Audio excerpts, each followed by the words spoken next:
Coming up on Lexington Now, a new show at the Opera House, summer at Raven Run, and preventing thefts from your car.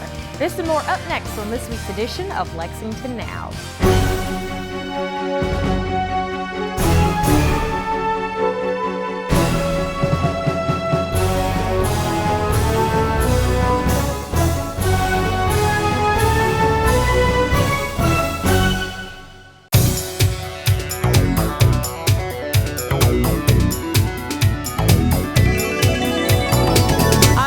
Roberts, and welcome to another edition of Lexington Now, where we take a look at the news that shapes your urban county government.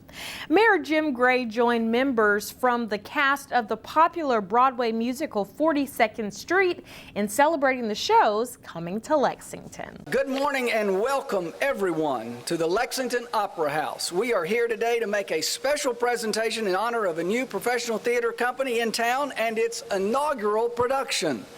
I am joined today by Luann Franklin, Director of Performing Arts at the Opera House. Luann has done an extraordinary job over the years bringing some wonderful entertainment to Lexington. And I am joined by Jeremy Smith, Producing Director of the Lexington Theater Company, Lindy Franklin Smith, Artistic Director, and Karen Ziemba. I got it. I just had a cough right there, Karen. One of the stars of the show. All right. We are glad to have you all here. Good. I want to tell you guys when it's applause line, okay? All right. Now, when you drove or walked here today for this press conference, you might have thought you were coming to Short Street. Well, as of today, I am declaring this street has a new name for a little while. A place where you can come and meet those dancing feet at 42nd Street. Right there. Okay, as everybody knows, 42nd Street is a lively, popular musical that features lots of great tap dancing, some of which you will see in just a few minutes. You will not find 42nd Street on any map in Lexington, but this show will likely have folks remembering the Opera House and the Lexington Theater Company by a new address, the corner of 42nd Street and Broadway. Now, at the center of producing 42nd Street here in Lexington is the husband and wife team of Lindy and Jeremy Smith.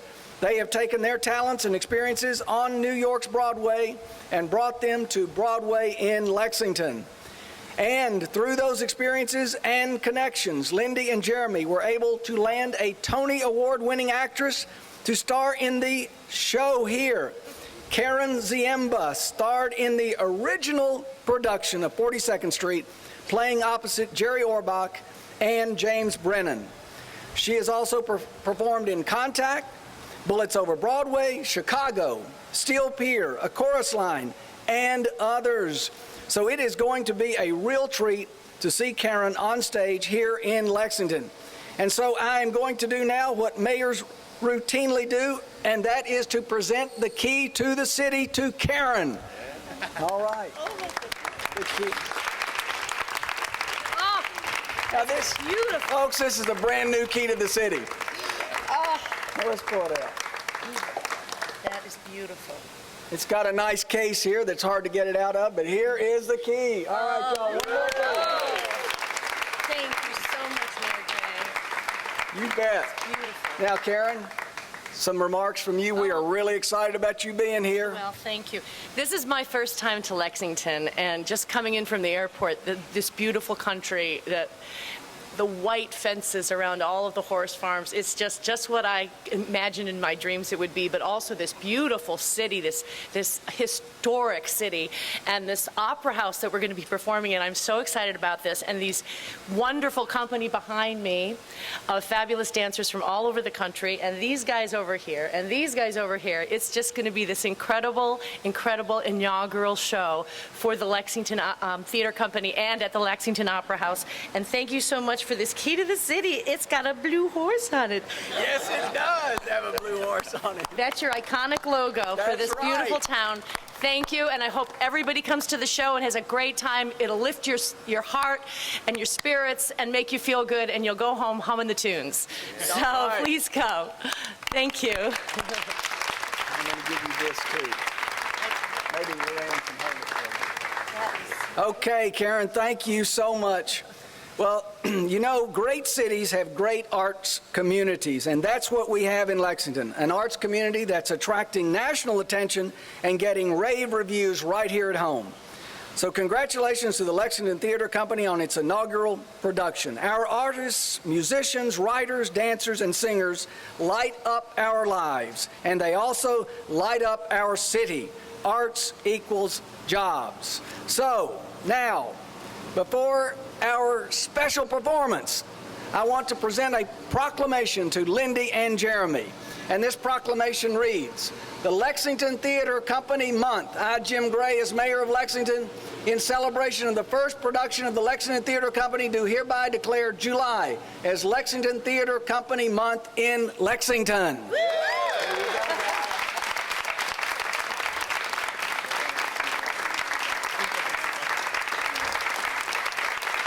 Okay, now why don't you talk about the class? Thank you so much, Mayor Gray. The Lexington Theater Company is so grateful for your support and for the support of our community. I'd also like to take this opportunity to thank Bill Owen and the Board of Directors for the Lexington Center Corporation for their support of this initiative. We are thrilled for Lexington to get to experience 42nd Street and the collaboration of the amazing artists standing beside me and behind me. We have assembled a phenomenal group representing Broadway veterans, bright collegiate students, and homegrown local talent. We are proud to present this cast and this show to you in our efforts to create first-rate, professional, locally produced theater for Lexington and to make it a destination for the region and for the national theater community. We hope that our community understands what a rare and unique opportunity this is. It is remarkable for a brand new local theater company to attract the caliber of talent represented by Karen Ziemba, Nicholas Stromard, Matthew Shepard, and Darian Crago. These actors are normally starring in shows on Broadway and in New York City. But next week, they star at the Opera House with the Lexington Theater Company. You do not want to miss your chance to see the work of these terrific artists, along with the creative contributions of nearly 100 actors, designers, musicians, crew, and creative professionals. Come and meet those dancing feet as Short Street becomes 42nd Street, July 23rd through the 26th at the Opera House. And now we are excited to present a taste of what is in store for you, ladies and gentlemen, the cast of 42nd Street.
For more information about this show and how you can see it, visit the Lexington Opera House website. It's lexingtonoperahouse.com.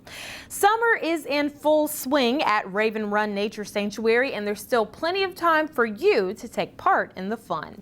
Hi, I'm Laurie Thomas, and I'm from Raven Run Nature Sanctuary, and I wanted to tell you about some really fun programs we got coming up this summer. Our first one's going to be Creatures of the Night, and it will be on July 24th at 8:30. And during this program, you'll get to take a 1-mile hike back into the woods where we'll be looking for roosting birds, mammals, maybe if some of them are out and about, and listening to the insect sounds. We'll really focus a lot on that because right now this is the highlight time for lightning bugs, so we should see a lot of lightning bugs, and we'll talk about some of the sounds we're hearing too. Participants should definitely call the park to register. Our number is 859-272-6105, and they should plan to arrive a half an hour early. Wear good, sturdy shoes because we will be hiking, and you want to bring a flashlight also. So we're excited about this program. It is weather dependent, so always call the park prior to coming to the program to make sure that the program is still going on if the weather might be bad. So hopefully those will all go, and it'll be a great summer getting out and about in the park at night.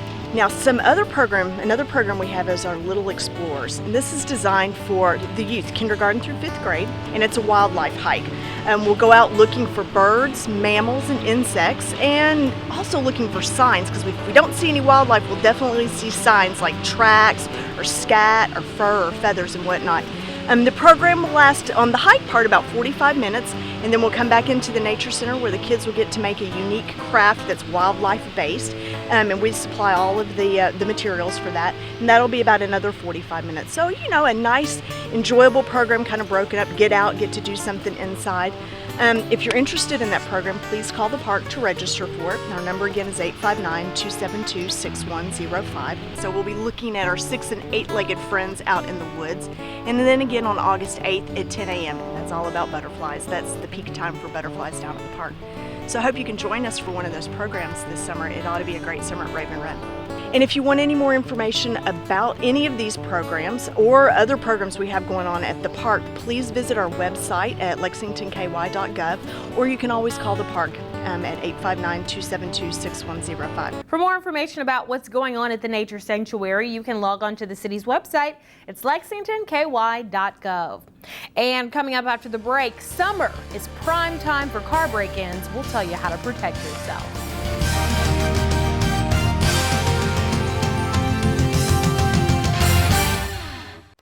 Way to go, Lexington! Participation and collection totals from the Rosie Recycling Program are at all-time highs. Now it's time for a quick reminder on what materials can go in your Rosie Recycling container.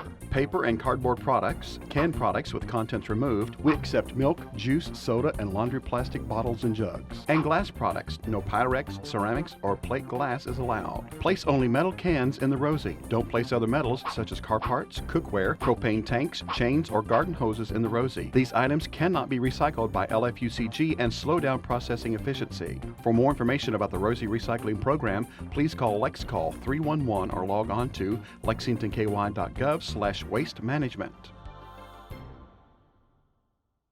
Hey everybody, play the We Got 90 Challenge. Play all 5 of the Lexington City golf courses and get a free round of golf while being registered to win prizes. You have 30 days to play the We Got 90 Challenge. Play the Gay Brewer Jr. Course at Picadome, Kearney Hill Golf Links, Lakeside Golf Course, Meadowbrook Golf Course, and Tate's Creek Golf Course in 30 days to complete the 90-hole challenge. Play the We Got 90 Challenge. Be sure and visit playgolflex.com for more information. Play golf, Lexington.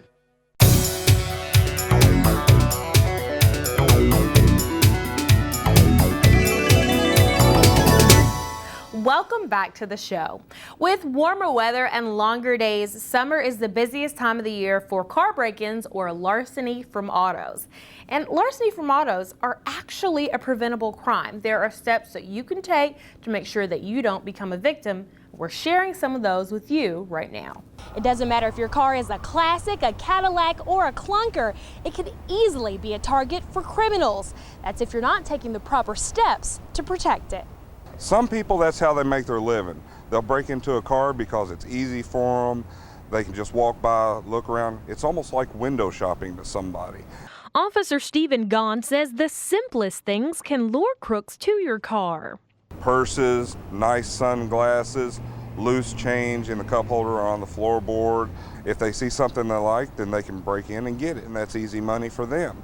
Easy money is something many are looking to come by in these tough economic times.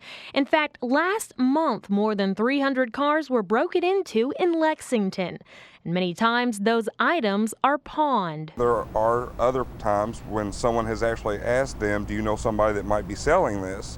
And they'll specifically look at cars for that particular item so they can sell it on a one-on-one basis. The The truth about LFAs or larceny from autos can be frightening, but you can do things to protect yourself. Locking the doors is the #1 way to stop most LFAs. It may sound simple, but locking your doors is the key to prevention, says Gauntz. If they walk by and they check the door handle and the door opens on them, then they can root through the car and look for anything they want. But if it is locked, most criminals would see it as too much work to steal from. Some people wouldn't take the extra step to break the glass out or try to jimmy the door open. But don't underestimate the bad guys, says Gauntz.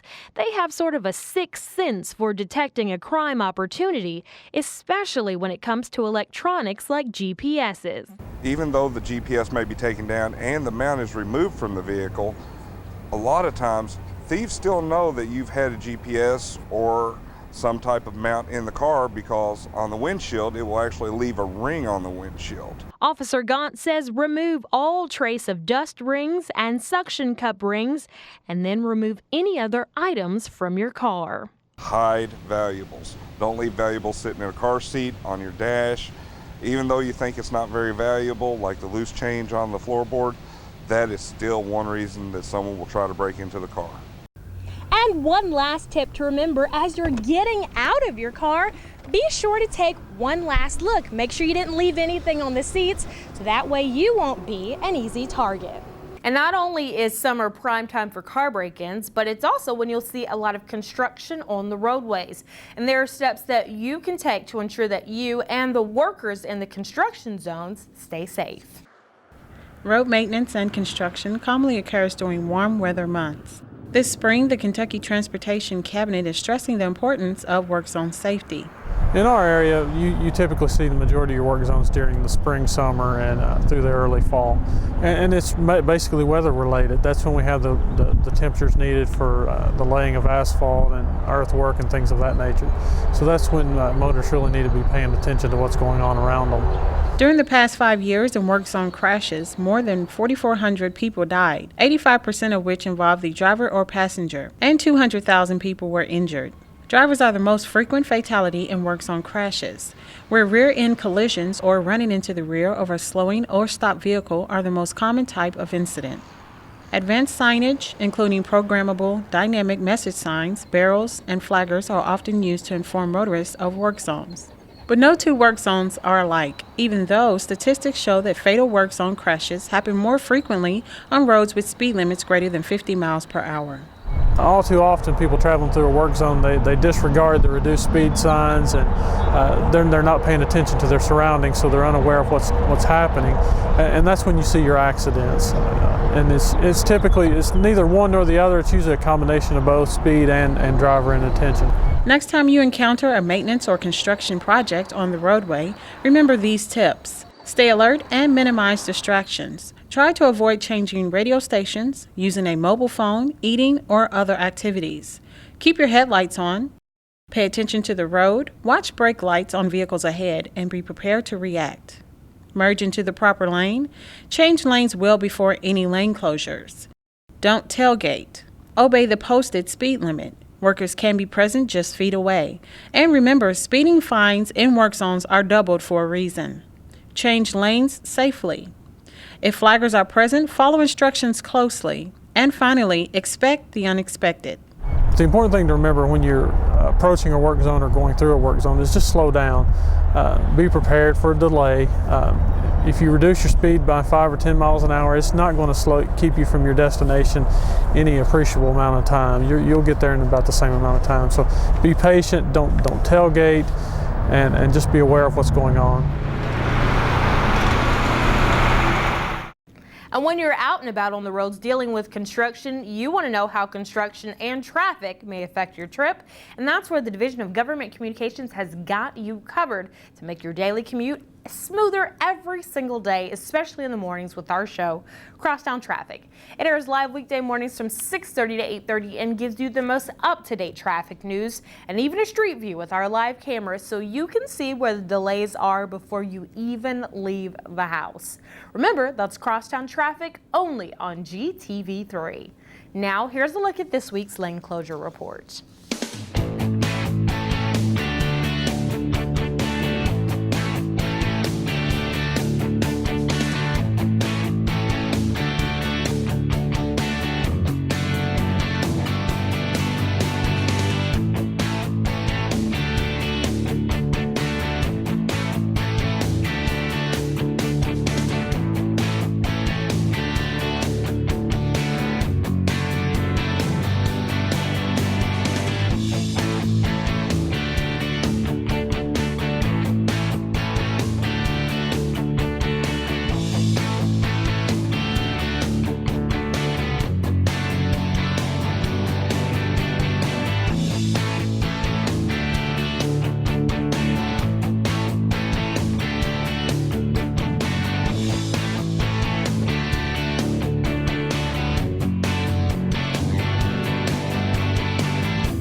And remember, you can get traffic updates 24/7 by following us on Twitter. Our handle is @LexRex. The Urban County Council is on summer recess, which means there's a lighter schedule at City Hall. Here's a quick look at some of what's on the calendar, but for a complete listing of meetings and events, you can log on to the city's website. You know where to find us, lexingtonky.gov.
The City of Lexington needs your help to make Lexington's aquatic centers the best they can be.